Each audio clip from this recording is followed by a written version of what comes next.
Hey guys, what's going on? It's Eli, back with another review video. And yes, you read the title, you know exactly what it is that I'm reviewing, and as I teased in the last review video, a DreamWorks animated feature film, which, I gotta say, I think, it made animation history, because I tell ya, it was one of the first animated films, and, well, movies in general, to, say, be out on, 3D Blu-ray, just so much with what this DreamWorks animated feature brought. Because, 3D, one of those movies that came out in 2009, where, at the time, 3D took off. There was this, James Cameron's Avatar, Disney and Pixar's Up, and so on. And of course, a year later, a couple of other films that, would be out on 3D, etc. Like, another DreamWorks animated feature, which being How to Train Your Dragon. But for this one, yeah, because, again, the first DreamWorks animated feature film to be shown in 3D, where you wear 3D glasses, and, this was one of my first experiences seeing a movie in theaters that, requires you to wear 3D glasses. So that's right, guys. I am reviewing, from 2009, DreamWorks Monsters vs. Aliens. Yes, Monsters vs. Aliens. Yeah, it's a shame because, again, I think that, this is an underrated gem and so on, and I think it pretty much is, because, again, what this film left off when it came out, like I said, the whole thing of 3D, not to mention, if you look at the behind the scenes of this film and just seeing them doing this completely in 3D, they were required to wear 3D glasses as well. I tell ya, it's amazing. And the fact that how much, process and work that was put in this DreamWorks animated feature film, and how many gigabytes it took for DreamWorks to render this, and so on. I mean, I tell you, just, yeah. And, yeah, because Monsters vs. Aliens, I really enjoy it, and I think, yeah, it's in my top favorite DreamWorks animated feature films. But yeah, so, as always, read the description / the story. When a meteor full of space gunk transforms Susan Murphy into a giant, the government renames her Ginormica and confines her to a secret compound with other monsters like bug-headed Dr. Cockroach, the missing link, and a piece of blob named Bob. Apparently, because from what I'm reading, only Dr. Cockroach is in there, not the missing link and Bob. But anyways, but of course, still had to name them, as well as a giant bug named, well, Insectosaurus. Yeah, and he's Insectosaurus not being in there too. But anyways, continuing. When an extraterrestrial robot lands on Earth and begins a rampage, General W.R. Monger persuades the president to send Ginormica and her fellow monsters to battle the machine and save the planet. Okay, so the film itself, well, first off, because it's the opening to this is pretty funny with the DreamWorks logo, and just like previously, what happened in Madagascar 2, Madagascar Escape to Africa, that is, because, you had the penguins, knock out the fishing boy, and in this, well, a UFO shows up and abducts the fishing boy. I mean, that's what I'm calling him. I know there's probably a specific name for him, but just saying. So that, yeah, that was pretty funny. I can't remember if those were the only two times that something happened, like something funny that happened with the DreamWorks logo and something happening to, the fishing boy. Maybe I'll have to go back and look, but anyways. And we see out in outer space, this planet, out of nowhere, just explodes and is destroyed, and this giant meteor rock that is glowing, well, it's making its destination to Earth. And we see on Earth, well, we get the introduction of, one of the main characters, Susan Murphy / Ginormica, being voiced by Reese Witherspoon. Yeah, and basically, Susan is due to be married to this weather reporter named Derek, being voiced by future Ant-Man, Paul Rudd. Yeah, so I knew Paul Rudd. Before Ant-Man, I knew Paul Rudd in this. So yeah. And with the wedding happening, and also Susan's parents, they were pretty funny, although they didn't really have that much in this, but when they would appear in a couple of other materials of Monsters vs. Aliens, yeah, we got more of them. Wendy Murphy and Carl Murphy, them being voiced by Julie White and Jeffrey Tambor. Yeah. And Jeffrey Tambor, good actor, and, he's got a perfect voice for voice acting. Not to mention, he was the voice of King Neptune in the SpongeBob SquarePants film. Oh, he was so good as King Neptune. Yeah, Neptune, that version of Neptune, because we all remember the other version of Neptune in the show itself. But I'm just saying, Neptune in the SpongeBob movie, he was memorable. So, anyways, so with the wedding happening and a moment between Susan and Murphy, I'm sorry, Susan and Derek. Yes, Murphy being the last name of Susan, and the Murphy family. Yeah, so Susan and Derek having a little chat before the wedding, and Susan talking to Derek, like what to do on their honeymoon, like she wants to go to Paris, France. But Derek, on the other hand, well, he got a job offer to best describe, to go big, being a news reporter, weather reporter, that is, and going to a different place instead of Paris, France. Yeah, I mean, Derek, he doesn't seem that bad. I mean, and I think he's taking his job too seriously and stuff like that, but until later on, we see what Derek is like. So anyways, and so when Derek goes back to goes back inside the church and Susan outside by herself, well, the meteor coming in and it lands straight on Susan. And how did nobody else see that? The people at the church, even when Susan's mother walks out and she's wondering where her daughter is, like, seriously? Because a giant meteor, and even Susan making a comment on the meteor. So, and by the way, because another thing that happened in the opening, because two guys working at Red Dwarf like to keep an eye out if anything from outer space comes to Earth. The one guy, one of them was Jerry, but the other guy, because he was playing ping pong, and I remember, because if I have or I have not established this, because when seeing this in theaters, and with the 3D glasses, like that, with the ping pong paddle, just, oh my gosh, like that in 3D, I remember, like, the audience just going, whoa! I'm sure the same goes for you. If any of you guys experienced Monsters vs. Aliens when it came out, and you wore the 3D glasses.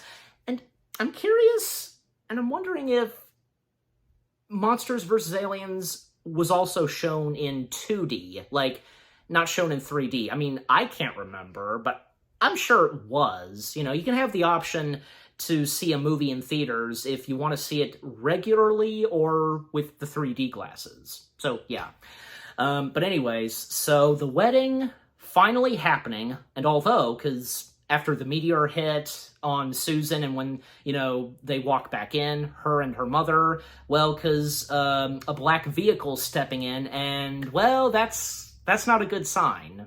So with the wedding happening, the organist playing, and lifting up that thing, because, what brides wear, and, well, Susan is glowing, and it's because of the meteor. And what happens next is, well, she grows, and everybody starts to panic. And also, one of the wedding guests, Derek's mother, because we get an appearance of Derek's mother, who one of her thumbs is short. So that was pretty funny and kind of disturbing. And it was funny when she was trying to go for, the church door, the handle, and she couldn't because of her, small thumb. So, again, with her growing big, and, well, because guys in suits, helicopters, the government, the government, they come in and, well, they capture Susan, and even by firing a giant needle to knock her out. And it was pretty funny because when she threw that needle, it landed on one of the government men's foot. That was pretty funny. And so, yeah, she's knocked out. And what happens next for poor Susan? Well, she wakes up and finds herself in a secret facility. And there, well, she meets other monsters in this secret facility. And, poor Susan, because, now she's big and now she's considered a monster. The other monsters that we get, and, I think because they are some memorable characters in this film. I mean, don't you think? We have Dr. Cockroach, PhD, voiced by Hugh Laurie, a.k.a. House. A coincidence that, he has played an on-screen doctor and has voiced an animated doctor, And there's Bob, being voiced by Seth Rogen, and Monsters vs. Aliens being Seth Rogen's third DreamWorks animated feature film. The first being Shrek the Third. He voiced that Viking taking Shrek, Donkey, and Puss on, their journey to get Arthur, him. And after that, well, most notably, voicing one of the members of the Furious Five in the Kung Fu Panda franchise, Mantis. And after that, he would be in this, 3 DreamWorks animated films in a row for Seth Rogen. Well, I mean, no doubt about it that DreamWorks had a good time working with Seth Rogen, and they just, wanted him to be in more of their animated feature films. I guess he's kind of like their Lucky Charm, I want to say. He's their Lucky Charm, basically, kind of. I mean, he's not been in a lot of DreamWorks films. But anyways, and we also have the Missing Link being voiced by Will Arnett. And, yeah, again, there's some great characters, and also Bob, Bob clearly being the memorable monster / character in this film. And, even with Dr. Cockroach, telling Susan, forgive him, but as you can see, he has no brain. Turns out you don't need one. And sometimes things that Bob says and the look and facial expressions of the Missing Link and Dr. Cockroach are funny, because they know what Bob's like, and just ugh. That's funny. And we also have a big monster, Insectosaurus. And then we get the introduction of General W.R. Monger, I think, yeah, I'm saying the last name right, being voiced by Kiefer Sutherland, yeah. And I remember him, being a part of another animated feature film from Disney, The Wild, if any of you remember that. He voiced Samson, yeah, the father lion and the father of Ryan, so yeah. So the Susan meeting the monsters, even, they ask what her name is, and Bob saying, no, what's your name? When people see you, look out, here comes Susan. Really, says Dr. Cockroach. Susan! Oh, I just scared myself. That was funny. So yeah, the general then giving a tour for Susan, the secret facility, and how, locked out from the outside world, and how, Susan cannot have any contacts with her family, her parents, Derek, nobody. because, she ain't getting out for now. And seeing all the other monsters in their facilities, and, I tell you, because the facility being quite a big place, well, and especially, for it being big, and especially for Insectosaurus, because, it's like they knew to build that secret facility really big in case they would get any gigantic monster, and, well, in this case, Insectosaurus takes the piece of cake, and Ginormica as well. And again, the monsters in their cells, the missing link, well, obviously, in a cell of water, Insectosaurus getting a giant cell. Bob, all that Bob has in his cell is just a red rubber ball, even like poking out his eyeball. And Dr. Cockroach, it was pretty funny. He had Lego pieces. He was building a Lego set. Even the general ordering that toys that Dr. Cockroach had, which being Legos, to be removed in case Dr. Cockroach does something with that stuff. And unfortunately, to make things worse for Susan, because, and the general, doing his best to, assure Susan not to have the feeling that it's a prison. As he says, think of it as a hotel where it's locked out from the outside and you never leave. Yeah, that really does not help. And to top it off, he tells her that the government has changed her name to Ginormica.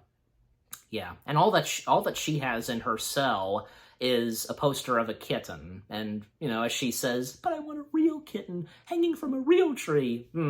That's poor Susan, because everything was looking good for her, but then that happened. However, she would realize that, what?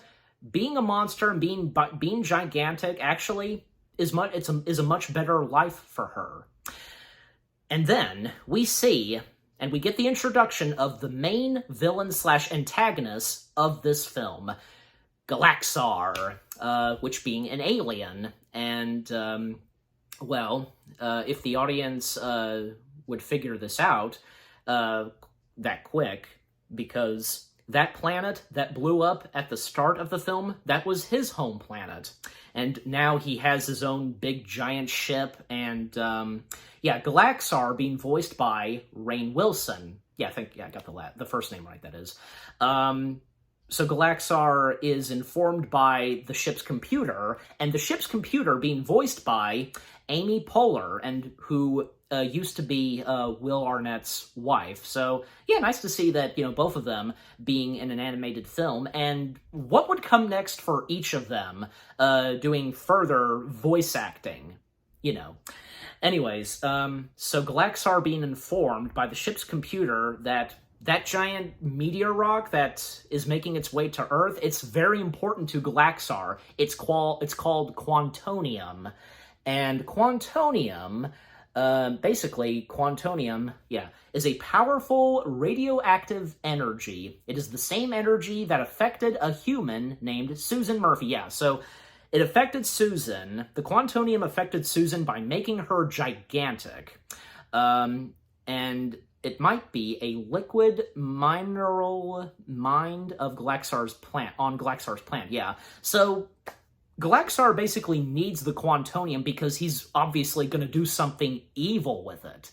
So he sends out a probe, which being a robot, to, investigate and to retrieve the Quantonium. And what happens next when sending the probe? Because these two, I assume two college, this college couple, I want to say, and it's kind of an awkward date, especially for the guy, how he's acting, they see this fly by them, and, the girlfriend wants to check it out, but the boyfriend is not so sure, even when they jump over a fence post,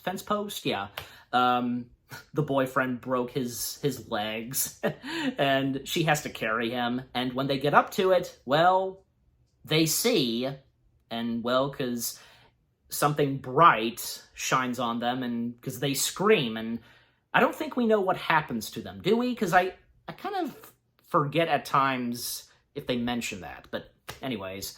So, well, the government is there to investigate and check this out, and we get the introduction of President Hathaway, being voiced by Stephen Colbert. Yeah, the president was another good character in this, and with the voice performance of Stephen Colbert. And fun fact, when they designed the president, well, because they designed him, and it was kind of a coincidence that he looked like Stephen Colbert. This is before they cast Stephen Colbert, so they had already designed him and how he closely resembles Stephen Colbert. You know what I mean? Yeah, what a huge coincidence. So it's pretty funny, because Stephen Colbert, a popular talk show host voicing the President of the United States. And yeah, President Hathaway obviously making first contact with this alien robot, and this long, huge staircase, and coming up face to face with, the one-eyed robot alien. And what President Hathaway does next is he has an electric piano, and he basically plays the Beverly Hills Cop theme, dun dun dun dun dun dun dun. Dun. I think there is a name for that theme music, because that being for Beverly Hills Cop, but I can't remember right now. So, but the theme music from Beverly Hills Cop, from the Beverly Hills Cop franchise, yeah. And after he's done, even like he did the Live Long and the Vulcan sign, yeah, Live Long and Prosper, obviously. That had to be in there. Hey, Buzz Lightyear did the same thing too. But anyways, so after that's done, it looks like, first contact looks like it's going pretty good, because a giant hand opens, and like a hatch opens, and a giant hand is reaching, and looks like, the robot comes in peace. But no, because smashing the keyboard, and, well, it's here to cause destruction and, on a rampage, and of course, its mission to find the Quantonium. And it's pretty funny, because President Hathaway saying to the general, do something violent. And of course, they do something violent. Even those, like, missiles that were firing straight at the robot, one of them, like, I forget, because it was a nod to E.T. Even a little snippet of the E.T. theme is played. It's funny. And so there's a staff meeting with the president, and it's pretty funny, because he's almost about to, at times, press a giant red button that basically would launch all the missiles, nuclear missiles, and so on. And he thinks, he mistakens it, thinking that's the big red button to, make him a latte. And thus there's the second red button, and he's like, what idiot designed this? That be you, sir. And then the general stepping in, General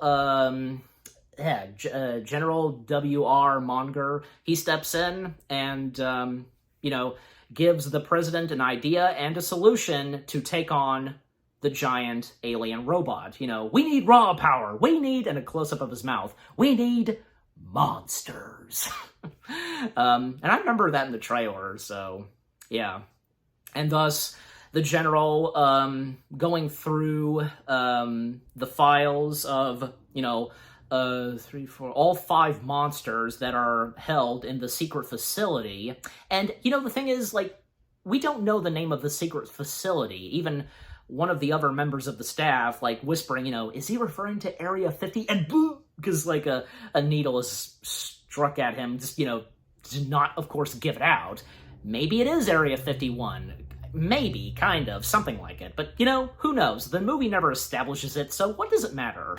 So again, the general going through the files and telling the president and the staff on all 5 monsters, and we do get a backstory on where these monsters came from.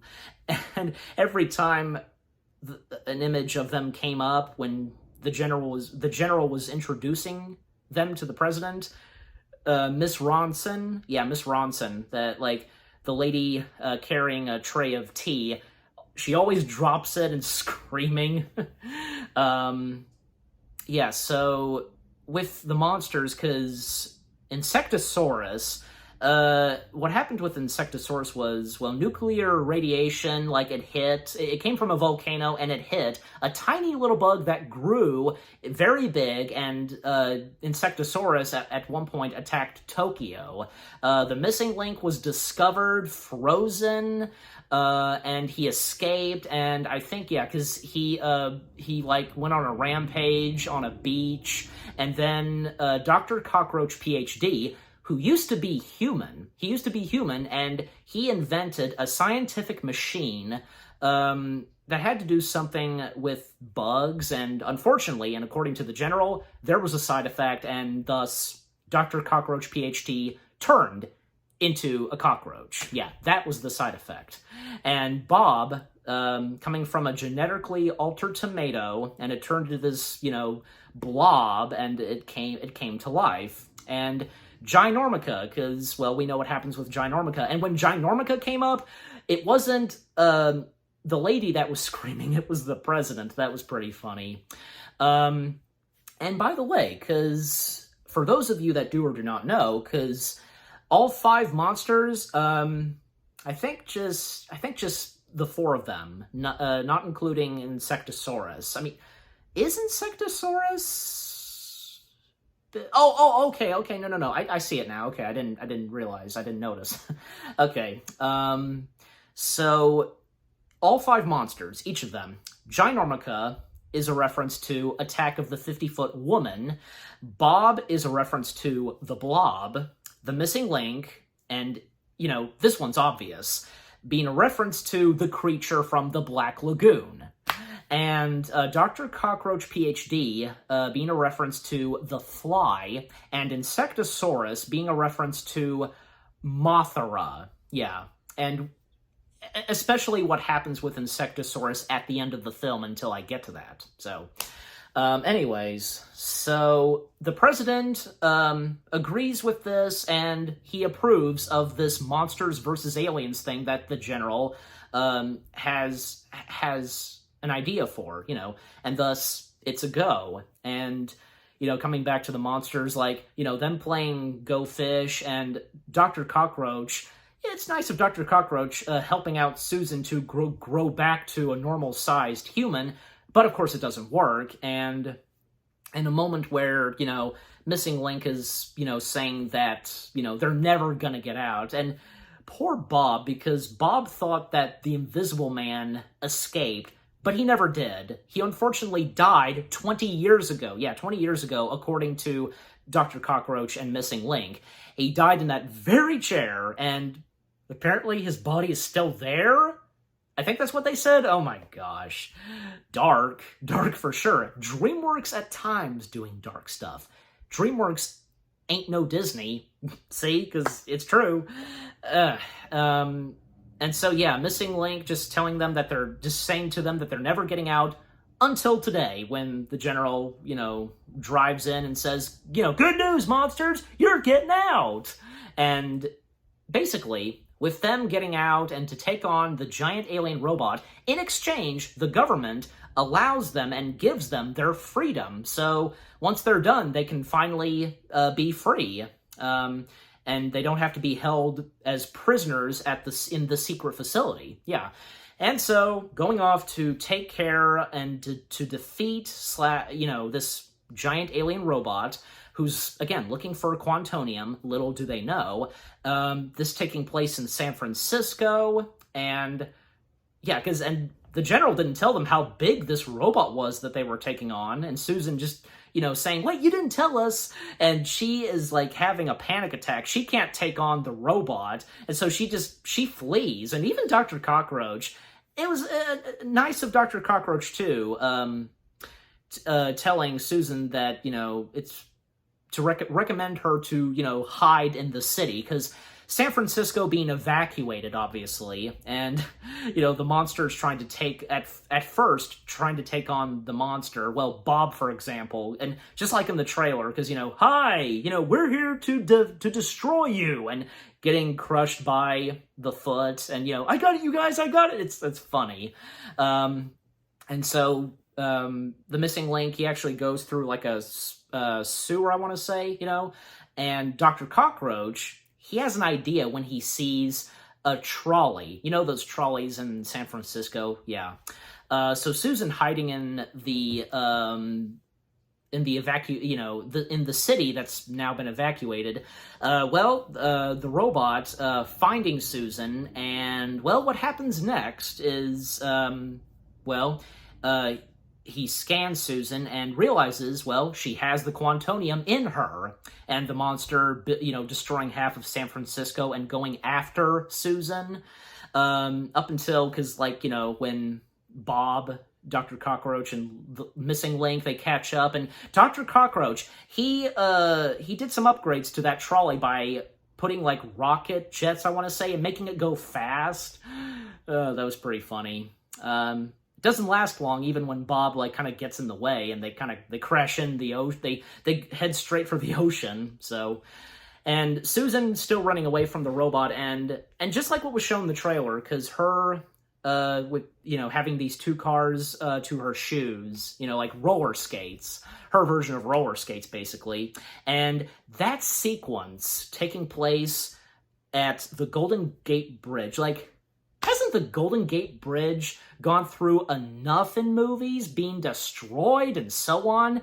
If you recall, I can think of, say, in X-Men: The Last Stand, what Magneto does to the Golden Gate Bridge. A couple of other movies, and at times where it seemed like the Golden Gate Bridge was almost destroyed/damaged. I can think of two Star Trek films where in Star Trek IV, the Klingon bird of prey almost crashed into the Golden Gate Bridge, but it swooped under it, and how the drill, the drill to trying to destroy Earth from Nero's ship, the Narada, it was destroyed and it almost hit the Golden Gate Bridge. So that being an example, and at times the Golden Gate Bridge nearly getting destroyed, and sometimes it getting destroyed. But anyways, finally, not Ginorca, Insectosaurus showing up and taking on the robot a little, blowing snot at the robot's eye. And the missing link is getting tired because he's exhausted, and, even getting electrocuted when trying to attack the robot, and he gets electrocuted. Bob, being Bob, of course, he was distracted by a bird, and, he of course helps out, taking apart those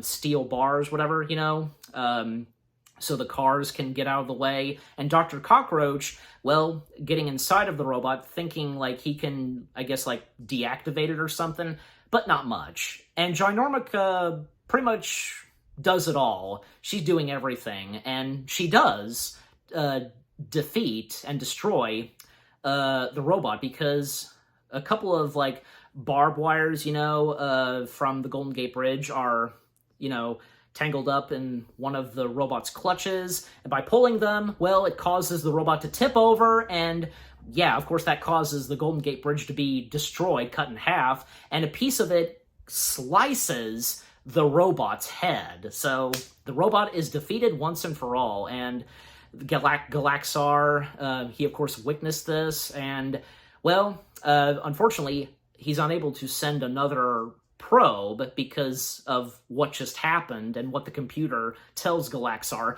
The computer has a good sense of humor, definitely, and, a mind to its own.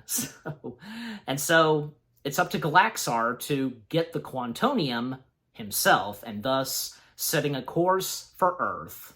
And, the aftermath of what happened in San Francisco, and also because Susan, she lives in Modesto, and Modesto, obviously, close in San Francisco, according to Susan.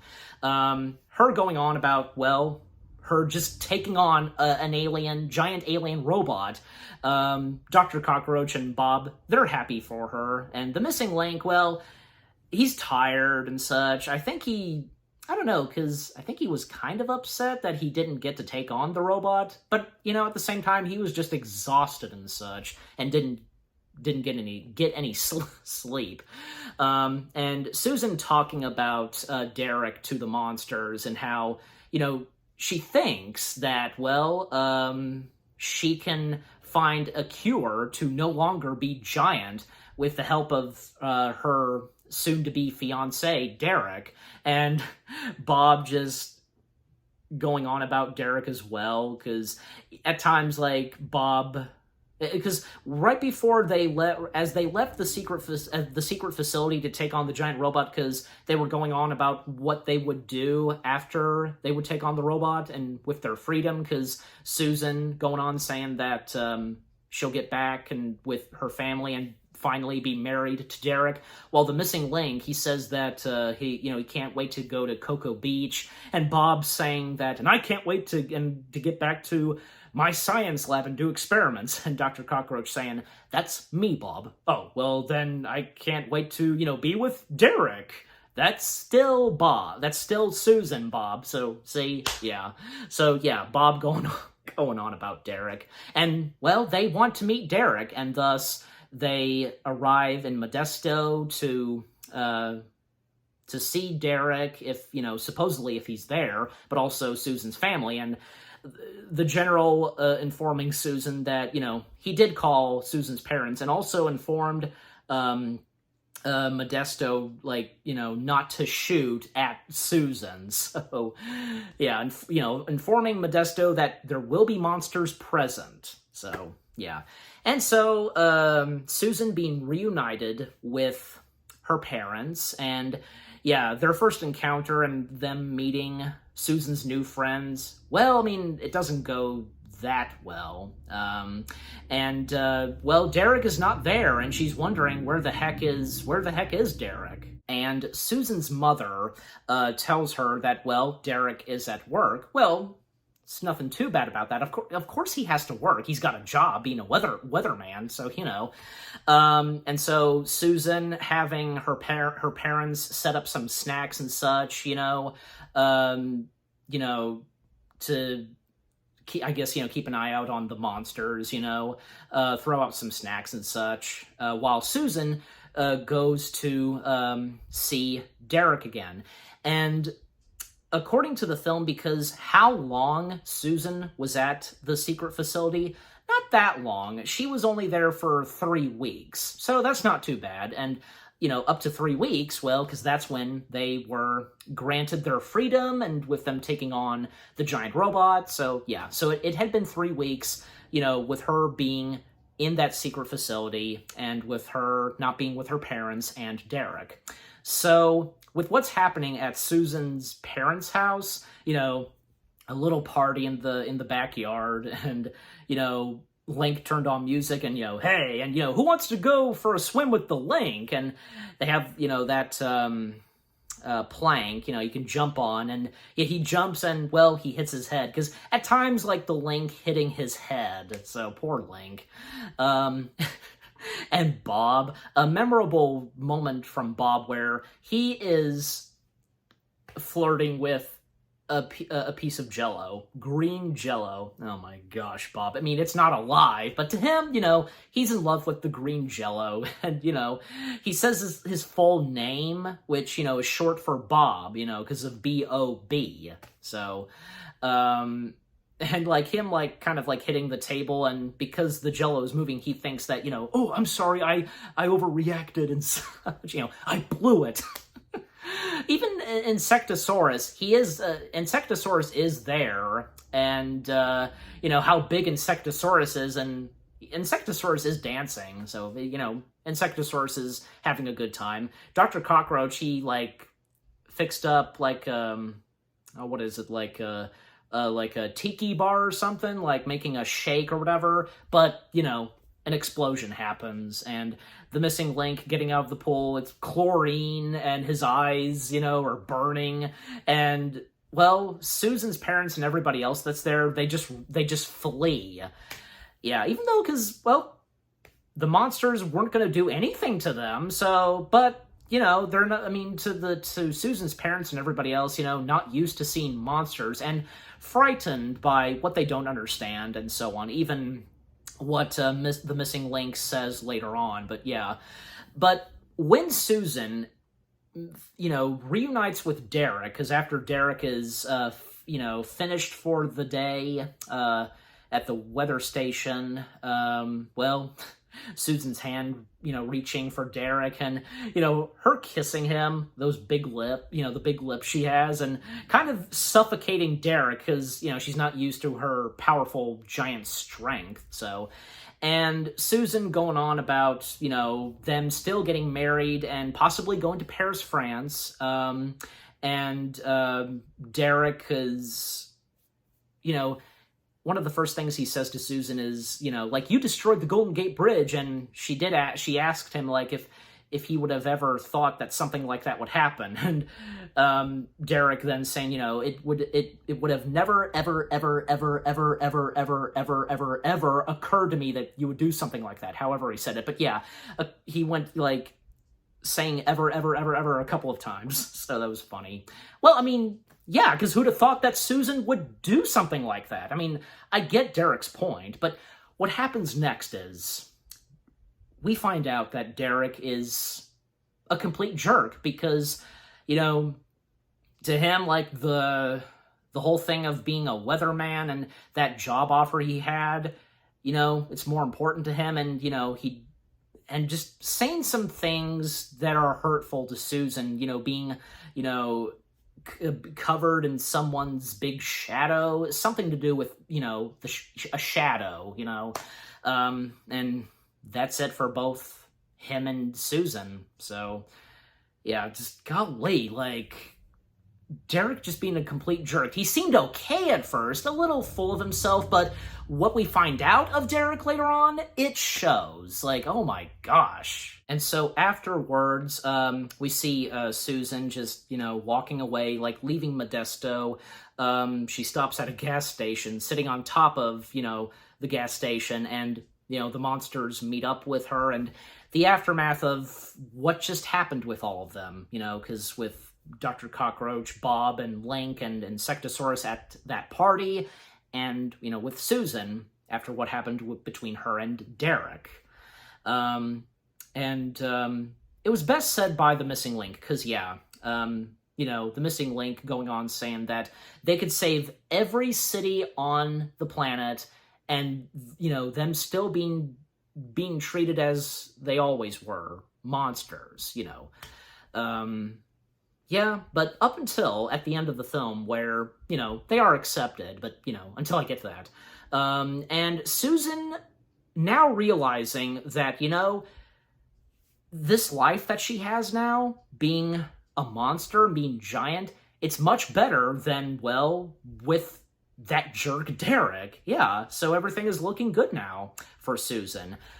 Well, up until Galaxar shows up and, well, basically beams up Susan to his ship, and Insectosaurus trying to save Susan by blowing snot and attaching it to her foot. And, well, what Galaxar does next, well, he's not going to have it, and he shoots like a torpedo at Insecto, and Insecto is taken down. You think at first that is Insecto gonna die? And golly, that one moment where the Missing Link, because the Missing Link, I didn't talk about this. Like, the Missing Link is very attached to Insectosaurus, and you know, the Missing Link very worried for Insecto, because running up to Insecto, up to, you know, Insecto's giant eye, you know, don't you close those eyes, don't you dare close those eyes, and, well, yeah, Insecto does close his eyes, and, you know, you can't. Oh my gosh, that was powerful right there.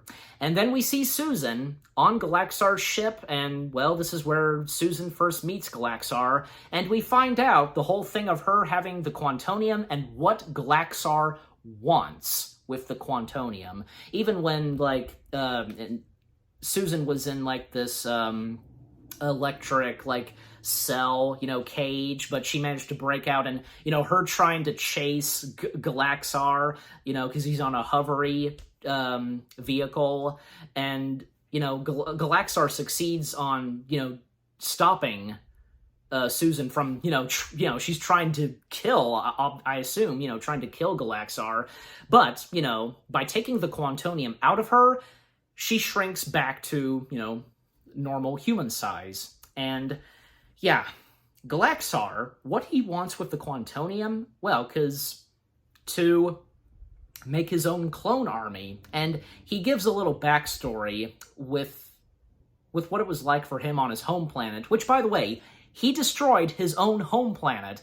And when he's in this contraption, like, to the processing, providing his clone army, when it shuts, because we barely get Galaxar's backstory from talking about his parents, his wife, and probably something maybe we didn't have to hear, but still, like, it's funny. It's funny. So you're just wondering, what is this? It's one of those things, And thus, we get Galaxar's clone army, because, Galaxar is going to, of course, plot an invasion and, attacking the humans and probably, destroying Earth and such. And we see, because this was in the trailer as well, because Galaxar giving out a message. Like, we see it in Egypt, Paris, France, Tokyo. It travels to different parts of Earth from the ship, and telling them that, I mean you no harm, but, telling them that they will die, and they'll also probably be imprisoned and slaved and experimented on. Yeah, and of course everybody panics, and the president, because it was funny with the president, because, if I remember correctly, because planning to evacuate, I guess, but yeah. And, we come back to the monsters, and by this point, Insectosaurus is, like, in a cocoon. So, and if anybody figured it out that, well, possibly Insectosaurus is not dead, because, well, this, like, cocoon that she's in, yeah. And, well, what are the monsters going to do? And, well, the missing link tells Dr. Cockroach and Bob that, they're not going to give up. They're going to save Susan and, take on Galaxar. And thus, that's what they do. And with the help of the general, flying them up close to the ship and giving them jetpacks. And it was nice of the general giving them a salute. Bob thought that was rude when he saluted. He thought that was rude, but Dr. Cockroach, corrected Bob, it's a sign of respect. And, of course, it is. So, the general, of course, having respect for the monsters he's captured. So, and thus the monsters making their way, and at one point, because the general and the lieutenant, the lieutenant that's flying the giant jet that they're in, being, it gets fired upon by Galaxar's ship. The giant jet goes down, and the general and the lieutenant, they land on Insectosaurus, because the jet crashed behind Insectosaurus. We don't see the explosion. We hear it, but we don't see it. That's kind of funny. The lieutenant is freaked out. He's holding on to the general, and the general saying to him, "Lieutenant, you can let go now." And he lets go, and because, plopping on Insectosaurus, well, something is happening. And that means something, like something's going to happen with Insectosaurus, and we see later on. And then we see the monsters in Galaxar's ship, and still, clones of Galaxar still being produced, and yeah, because, like, start off with the clones, then they get their clothes and their guns, yeah. And another cool 3D moment with, Bob's eye, I remember that too. And it was funny because him trying to signal them, but they're right behind him. So yeah. And another funny moment where Galaxar has one of his clones, to just send Susan to the reaction chamber, I want to say, to destroy her, And it was funny because, the clone he wants to, to escort Susan, like, how do I do this? 3 back. No, the one, I'm pointing at you. It's understandable, but yet it's funny. So, because how can he name the specific clone he's choosing, And the monsters, like, they don't know what to do because with by this point, so many clones of Galaxar. But Bob, this was a good moment for Bob because he notices what's going on, and with the clones being produced, another way to put it. And Bob says to them, I may not have a brain, gentlemen, but I have an idea. And it was a good idea because them blending in to be Galaxar, putting on the suits. And it was funny, Dr. Cockroach saying, this won't work, but clearly it is working because so far the clones are not questioning and noticing and realizing that they're monsters, okay? So it's working, Dr. Cockroach, at least for right now. And so they retrieve and save Susan, and, well, the disguises are working, so because the one clone Galaxar escorting Susan orders the 2 clone Galaxars, which being Dr. Cockroach and Bob, because the missing link, like, he's not doing so good. Like, I, Galaxar, command you to hand over the prisoner, and the clone Galaxar thinks it's a defective clone, so he orders the 2 other clones to take the defective clone and Susan to the, what's the name of it again? Reaction chamber? I don't think that's it, but, to destroy them. So, yeah. And they, the clone Galaxar gives them a pass and gives Bob the gun, and Bob accidentally shoots the clone Galaxar, and, well, again, because the disguises are working, and even Bob saying, these disguises are the bomb, and them trying to figure out how to destroy the ship, and even when Dr. Cockroach is trying to talk, them passing by all the clone Galaxars and them saying, "Hail Galaxar!" That was funny. So again, trying to figure out, how to save Earth and, to prevent the invasion to happen, and by doing so, to get to the main power core, and Bob asking, one of the Galaxar clones where it is, and the look on, I noticed that the look on that one clone Galaxar, just like, like, that's, so kind of you, like, and, and if you did notice, the clone Galaxar, points directly at it, and, so that's where they have to get to the main power core. Well, it's obviously because it's, like, dead center of the ship. So, and Bob was almost gonna accidentally shoot the Galaxar clone because of how he was pointing the gun, Dr. Cockroach taking it from Bob's hands, but he accidentally shoots the Galaxar clone, and of course, the other clone Galaxars notice, and Dr. Cockroach, it's awkward, and hail Galaxar. Bob's uniform, well, because it no longer fits him, because, he's worried, and, well, that pretty much gives them away, monsters, and Galaxar ordering all of his clones to destroy all monsters, and thus, a little battle between the monsters and the aliens. Like, yeah, we get that moment, monsters versus aliens. And making their way to the main power core, Bob, gobbling, I should say, the Galaxar clones and throwing them out of his mouth. And one of them that he vomited out, throwing, did the Wilhelm scream. That was funny. And thus, they get up to the main power core, and, well, it's up to Dr. Cockroach because it's like a colored code. It's like that thing at arcade games that you dance on. Yeah, with those colors. And, well, because Dr. Cockroach, it looks like that, yeah, he is succeeding, and he does, and telling Susan that his PhD is dance. And Dr. Cockroach succeeds, and, well, this causes the ship to, be set to self-destruct. And, all the aliens evacuating, and the invasion, as of now, can't be launched.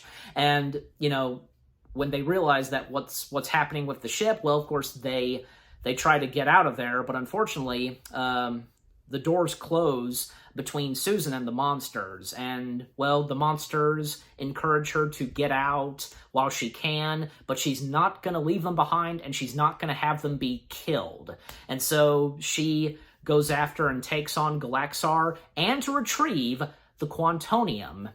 And, yeah, and because this was her moment, and when she, she really realized, because, this is her life now, and it's much better for her. And with her saying to Galaxar, the name is Ginormica, and thus she gets the Quantonium back. She let that ball that was held by a statue of Galaxar hit her, and thus she gets the Quantonium back in her and becoming Ginormica once again. And so with Susan getting back the Quantonium, well, because, yeah, she saves her monster friends from almost getting killed, because, they think that they're about to die and saying, their goodbyes, and, well, Bob is most likely to survive if they were crushed, but, of course, Susan there, and once again, she's Ginormica, and thus they get out of there, and, like, they almost fall to their death, but the general showing up, and here's the thing, because it was mentioned that, if the general survived, then he would fetch them. And of course, he did survive, and along with the general, Insectosaurus, who, yeah, is alive and okay, and, well, now Insectosaurus is a butterfly, and Insectosaurus is a she, basically. And another fun fact, when me and my parents went to see Monsters vs. Aliens, when that came up, like seeing Ginormica now with wings, one audience member went, "Woo!" Well, I mean, it was pretty epic. I mean, hey, especially in 3D, so nothing wrong with that. I mean, well, because, golly, with some of the Marvel films and Star Wars, whatever film, like, people applauding and cheering, that's okay, so, aside from laughter, so, you get what I'm saying. And thus, well, because with the self-destruct going off, and there's nothing that Galaxar can do, and the computer counting down, in 3, 2, 1, and Galaxar just, because, I mean, he knows he's gonna die, and once the computer gets to 1, well, is anything gonna happen? Even the computer goes, nothing happened. Maybe my count, and then boom, the ship explodes. Like, that was funny too, that slight delay, because even the computer just wondering, that, like I said, the computer having a good sense of humor and a mind to her own. I mean, the computer, obviously, like, the computer being a she, so, And so they arrive back to Modesto, everybody is there cheering for them, and, of course, Susan's parents being there, and then, like, these like, group of girls, they scream at the missing link, and, like, the missing link is like, oh boy, because, like,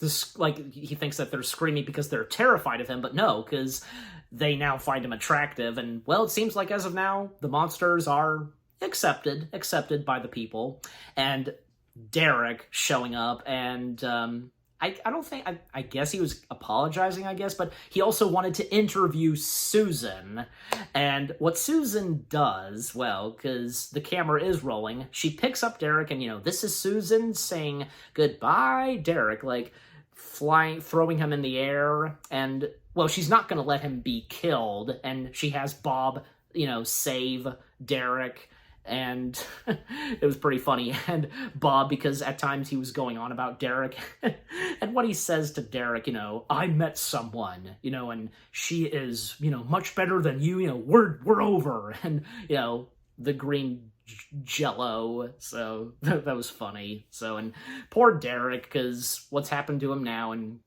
all he can say is, turn the camera off, yeah, and then the general, well, it doesn't take too long for them to have another mission, because the general tells them that over in Paris, France, a giant a snail slug that was affected by a French nuclear missile or whatever, and it's big and it's roaming around Paris, France. Well, that's their next mission. And, well, it's now Susan can go to Paris, France. Yeah, and them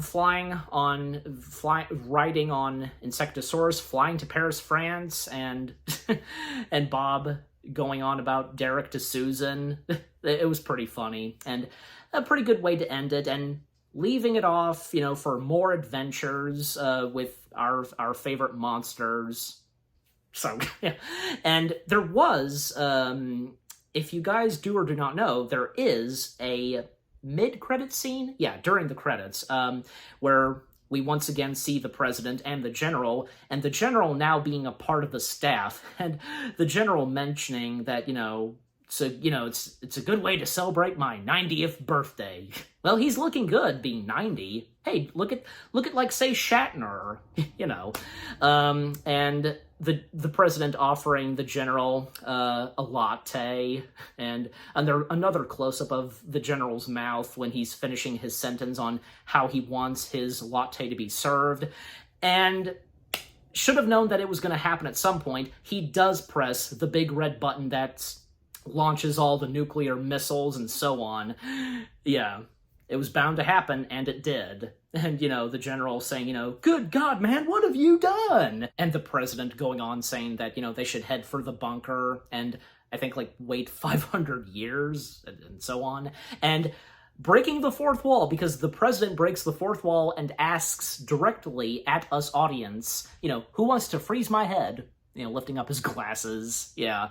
And that being in 3D, but, in regular 2D, it's just like that, And, that's how the movie ends. A funny way to end it. And with that mid-credit scene. Monsters versus Aliens. Just, what a great DreamWorks animated feature film this is. Again, I think, this being a underrated DreamWorks animated gem, don't you think? I think it pretty much is. It came and went, and it did pretty well, but from what I heard, not enough, say at the box office, and a lot of people really enjoying this film, and for everybody experiencing this in 3D. Me too, and my parents. Like I said, one of those movies in 2009 where, at that time, 3D took off. So, yeah.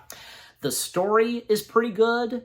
The characters, the animation, this being done in 3D and so on. The music was good too. The action was good too. Everything about this DreamWorks animated feature film was really good. Yeah. Yeah, definitely. Yeah, and you saw the thumbnails, so And I'm giving Monsters vs. Aliens, well, it's on my mind. I'm giving it 8 out of 10 stars. Yes, 8 out of 10 stars for Monsters vs. Aliens. And what about you guys? What do you think of Monsters vs. Aliens itself? Did any of you get to see/experience this when it came out in theaters and seeing it in 3D? Because again, I have, and it was a really cool experience. I think, if I remember correctly, I saw this twice. Me and my family, we saw this twice. Because I remember we saw it a second time. But yeah, who's your favorite monster? Did you have some good laughs? And, it did pretty well with its funny moments and emotional moments. Anything that, you thought was funny, everybody loves Bob, so, Okay, and everything else that I've had to say about this film, and what did you think of my review? Leave comments and give this review video a like, as always. And so, with that being said, thank you very much for watching. I hope you guys enjoyed my review of Monsters vs. Aliens. More review videos are on the way. They're going to be awesome. Keep looking forward, and I'll see you guys in the next video/review. And stay tuned later tonight, because I'll be reviewing another DreamWorks animated feature film. And This one, well, let's just say it's the third and final installment of the first trilogy about a panda who is the Dragon Warrior. Yeah, you know exactly what it is. Stay tuned for that. Take care, and peace out.